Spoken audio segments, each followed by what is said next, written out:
Merci d'avoir répondu présent à l'invitation du collectif Parlons Poésie pour cette deuxième édition du Ngola Slam. Alors ce soir, je suis chargée de vous présenter ce livre, comme vous le voyez. Ce joyau, d'ailleurs, je vais l'appeler, parce qu'il est le premier ouvrage qui a été publié par le collectif Parlons Poésie, après beaucoup d'efforts. Donc, de crise et d'encre, je vais commencer par le titre.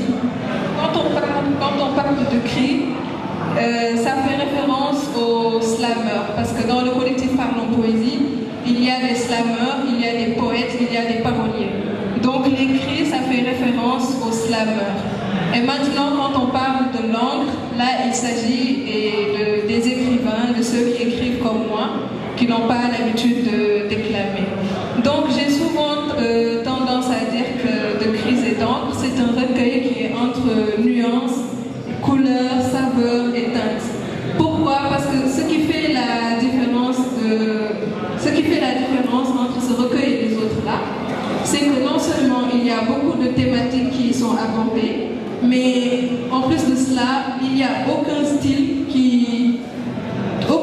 ne ressemble à l'autre. C'est-à-dire que tous les poètes ont leur inspiration propre, ont leur façon d'écrire. Vous prenez par exemple quelqu'un comme El Hadj Ndongo, mon confrère qui est là.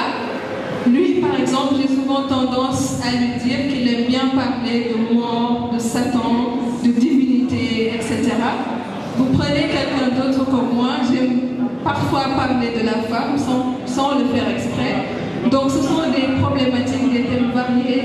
Certains parlent de l'amour, d'autres parlent de la femme, d'autres parlent de divinité, des problématiques de la vie contemporaine, etc. Donc un recueil assez riche. Et pour finir, je vais vous raconter une petite anecdote. J'ai un ami Sérère, je ne sais pas si c'est un Sérère ou si c'est un Djaïel, mais en tout cas un jour il est venu me demander pourquoi tu dis que De cris et d'encre c'est un recueil qui est entre teintes et nuances et où il y a des saveurs. Alors puisque c'est quelqu'un d'assez gourmand, je me suis dit que si je lui donne un exemple en passant par un plat, il va facilement comprendre. Alors je lui ai dit le soupe kanja, la soupe au Congo. N'est-ce pas qu'il y a des fruits de mer dedans? Il m'a répondu oui. Je lui ai dit que les fruits de mer, ils viennent tous de l'océan, n'est-ce pas? On est bien d'accord. Ils ont été tous mélangés, mis dans le même plat et ça a donné un rendu assez délicieux. Je dis que c'est exactement la même chose avec ce recueil-là. Nous sommes comme des fruits de mer, nous venons du même univers. Il s'agit de la poésie, de la littérature et des belles lettres. On nous a rassemblés, on nous a réunis et on a produit quelque chose de vraiment merveilleux. Et d'ailleurs, j'encourage et je félicite tous les membres du collectif pour la prestation. Donc, De cris et d'encre est toujours disponible, il est à 5 000 francs pour ceux qui ne l'ont pas. Ce serait bien de le garder, ne serait-ce que si vous avez faim un jour. Voilà, vous pourrez vous en délecter. Merci. Bonsoir, charmant public. Bonsoir, Maman Fatou. Monsieur Emmanuel Magoufaye, mes respects. Pour ceux qui ne me connaissent pas, c'est Mme Naboutou. Je suis enseignante à Dayan. On me surnomme aussi la muse de la petite route, Frankie poétesse et auteur de Flamme.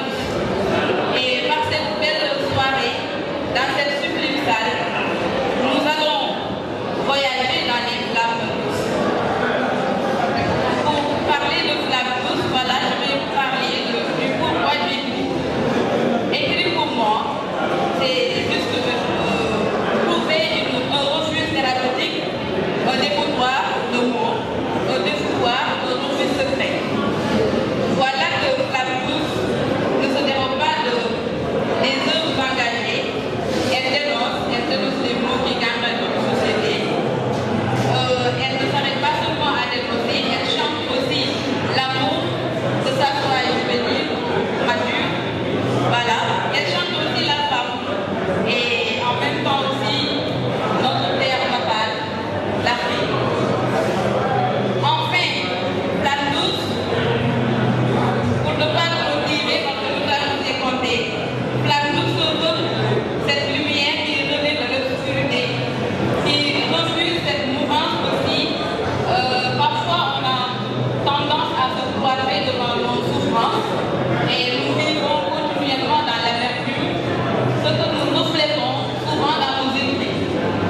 et je vous remercie.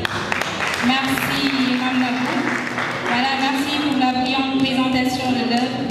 Sans plus tarder, je vais devoir appeler Moursey. Il va présenter les souffles du Béthénye. Sous vos applaudissements. Merci. Merci beaucoup. Merci beaucoup, mon cher public.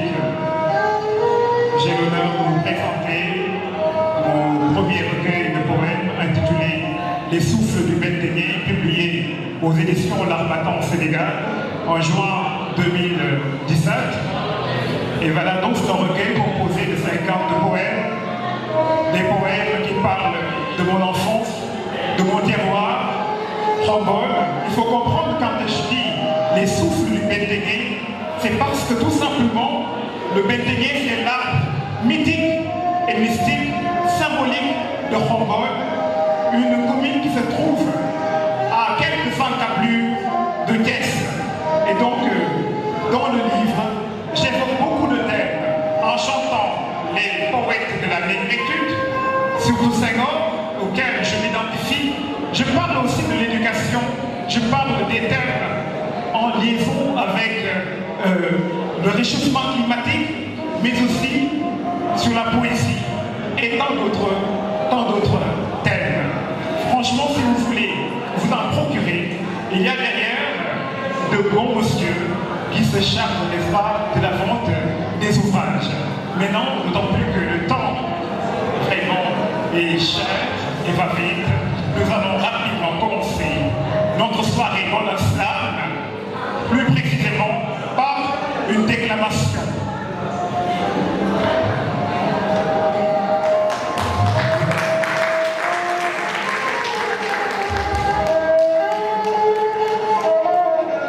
Dans chacun de nous, ma plume chaude n'a point peur des fureurs, encore moins des terreurs, sur cette terre engluée d'erreurs. Elle se lève le matin, tête debout, en châtiant les ténèbres, des rumeurs vagues qui réveillent de tristes douleurs, de bonne humeur. Elle parle telle une muse couronnée d'or et d'amour aux hommes teintés de tendres couleurs. Dans la sclérose de mes ancêtres glorieux, dont chacun brandit de vives valeurs, bien de chez nous, dans nos cœurs. Elle parle aux enfants de mon pays et leur parle de grandeur et des vertus étincelantes des anciens si héroïques qui revivent et ne meurent. Je chante le bien à nous, en chacun de nous, pour vous et nous, le bien sacré qui ne peut clore, devant éclore, pour briser nos remous.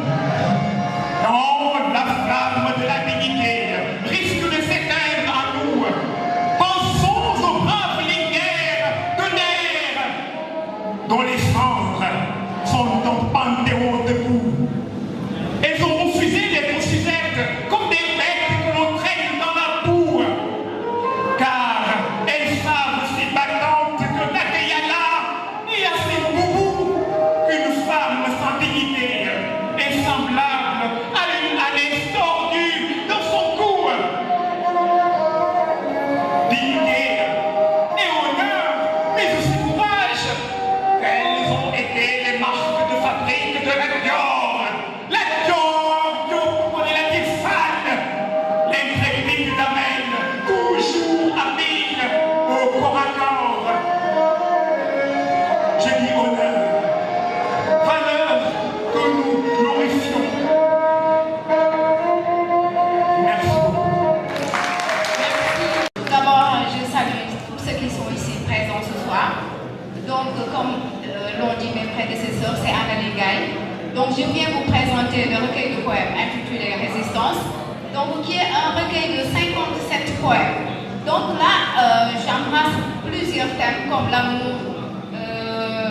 Là, je parle aussi des enfants qui ne sont pas, qui sont défavorisés. Je parle du talibé, je parle aussi d'amour. Comme je l'ai dit, c'est un thème universel.